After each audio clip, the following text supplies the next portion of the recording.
All right, good morning, friends.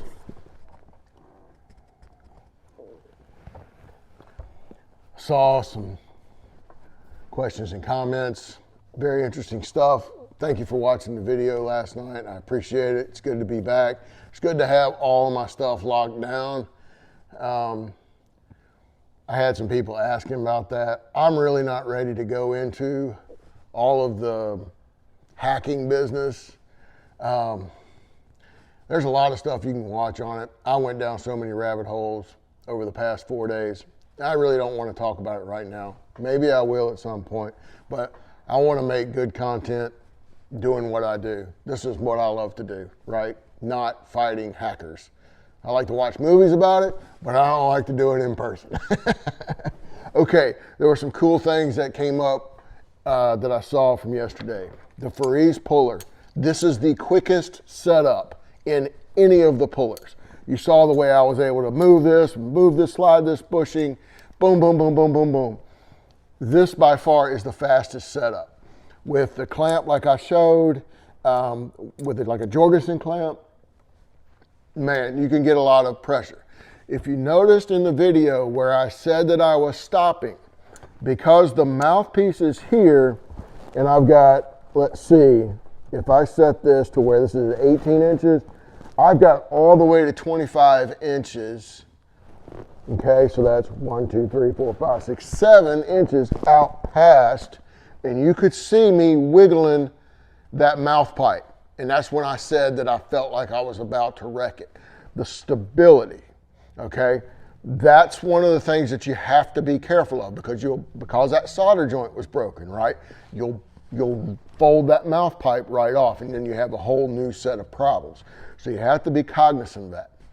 The other thing I saw was penetrating oil. I would never put penetrating oil on a stuck mouthpiece. There are two tapers. There's a Morse taper, there's a Remington taper. If you noticed, I said what one was, or I said it was an old con mouthpiece. Both of those, I believe, and some experts out there will correct me because I'll be wrong, but I believe both of those brands ran both tapers. And if you mix them up, you can get them stuck.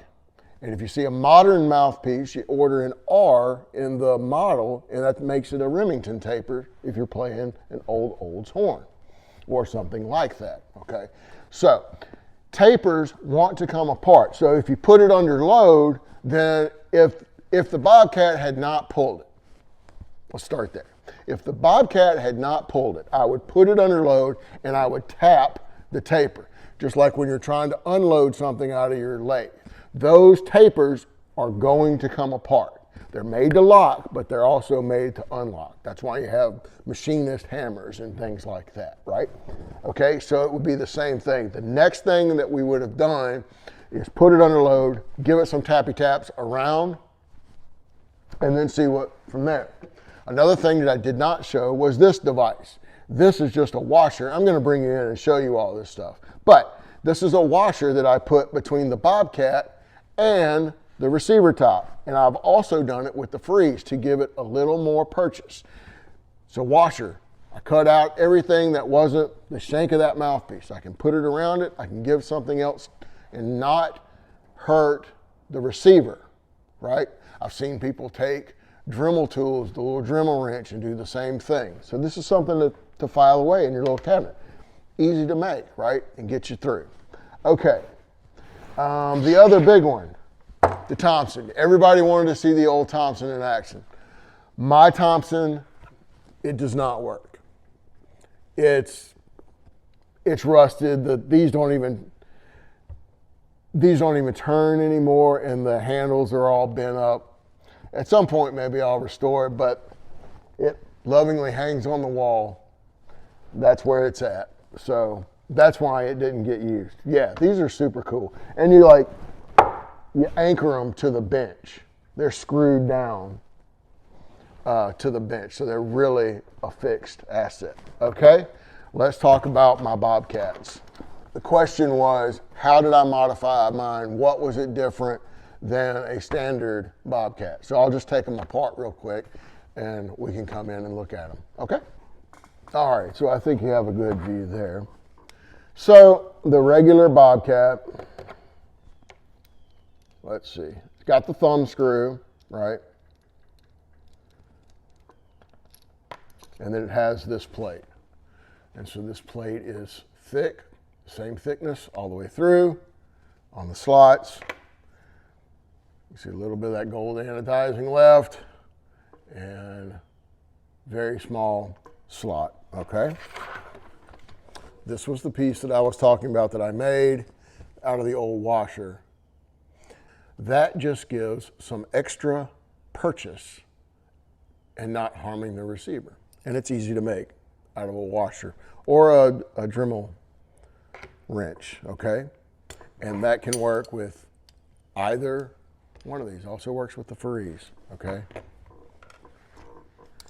My Bobcat.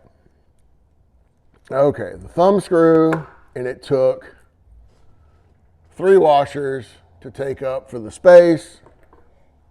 And you see that I ground angles into mine. And I also milled that slot a lot deeper.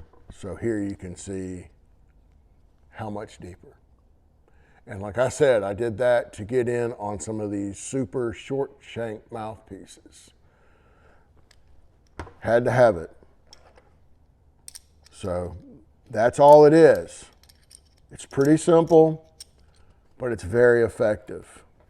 Now, the other thing that I like about the Bobcat, and I think one of the things that it was able to help with that mouthpiece yesterday, is that you do get a little bit of, you extend this side, right? And then you extend that side. And so you're kind of like doing this, right? Where the Farees is acting as a puller and it's pulling all at one time. So you do get a little bit of walking motion. But the other thing is that you have so much less working area with the Bobcat. So it was not, if you look at that video, the mouth pipe itself was not wiggling around. It was staying very stable, okay? There are all kinds of considerations when you're looking at your puller and what puller you're going to use, right? There is no one puller. You know, get all of them, right? This is a great puller. This is a great puller. That's a great puller. Maybe somebody's going to make that again.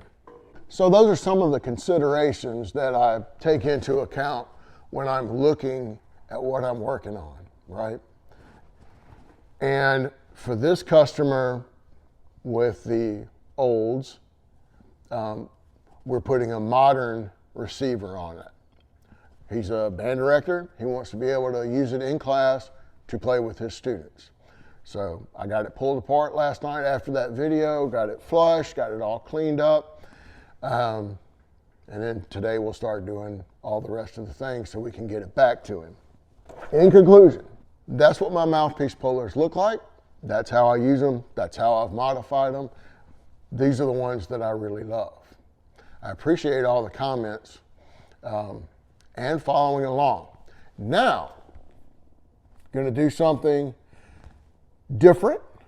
So, choose your own adventure. What'll it be? What are we going to restore next? I have 2 candidates on the floor over there.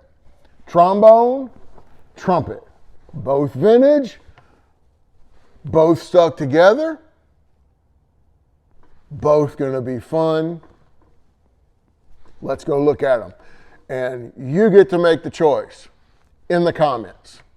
I don't know how to do polls, so you just got to say trumpet or trombone or whatever, okay? I hope you have as much fun as I am. Let's go look at these horns. Candidate number 1, this old Bach Strad. This is how this instrument has arrived to us. Parts in a bag. The main tuning slide is dented into place. So it's not only stuck, it's dented into place. Lower tuning slide is stuck. It has some severe dents.